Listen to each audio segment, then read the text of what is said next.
Մենինգիտ, մենինգոկոկցեմիա։ Վերջերս տարածում գտած այս վարակից հանրապետությունում 1 մարդ է մահացել։ Մենինգոկոկերի կողմից հարուցվող սուր շնչառական այս վարակի կլինիկական արտահայտությունը միշտ չէ, որ մենինգիտի է վերածվում։ Հիվանդությունների վերահսկման եւ կանխարգելման ազգային կենտրոնի իմունականխարգելման վարչության պետը մանրամասնում է։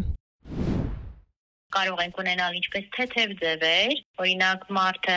մենինգոկոկով վարակվի, բայց իր մոտ առաջանա թեթև ձևը նազոֆարինգիտի տեսքով, որը նման է սովորական սուր շնչառական վարակի, եւ դրանով էլ ավարտվի եւ մարդը չիմանա, որ իր մոտ մենինգոկոկ կա։ Եվ ամբողջ բնակչության շրջանում մինչեւ 10% կարող է լինել մենինգոկոկագրության դեպքեր, երբ որ մանրեն կա սանձի բկանցքում։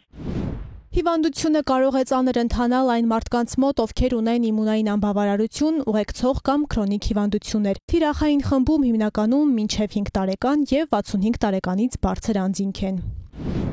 Ծանր ձևերի առաջացման հավանականությունը շատ ցածր է, բայց այնուամենայնիվ հնարավոր է եւ տարեկան Հայաստանում եզակի դեպքեր են գրանցվում մենինգոկոկային մենինգիտի կամ մենինգոկոկցեմիայի։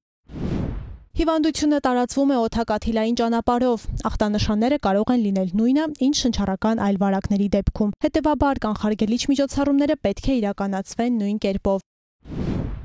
Որևէ ախտանշան ունենալուց չշփվել անձանց հետ, չմասնակցել մասսական որևէ միջոցառման, ձեռքերի հիգիենան պահպանել, եթե հնարավոր է կրել դիմակներ, մնալ տանը եւ դիմել բժշկին։ Որևէ դեպքում չզբաղվել ինքնաբուժմամբ։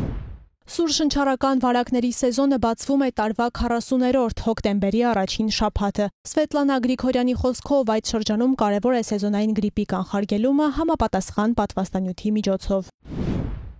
Ունենք արդյունավետ պատվաստանյութ,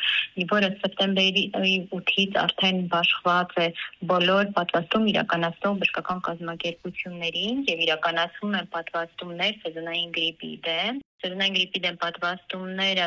նախատեսված են ռիսկի խմբերի անձանց համար։ Ռիսկի խմբերը 6 ամսականից 5 տարեկան երեխաներն են, ուղեկցող քրոնիկ հիվանդություններ ունեցող անձինք են, 65 տարեկանից բարձր տարիքի անձինք են, հղիներն են, սոցիալական խնամքի կենտրոնի ինչպես շահառուներն են, այնպես էլ աշխատակիցները, բուժաշխատողները, զորակոչային տարիքի անձինք, նախազորակոչային եւ զորակոչային տարիքի անձինք։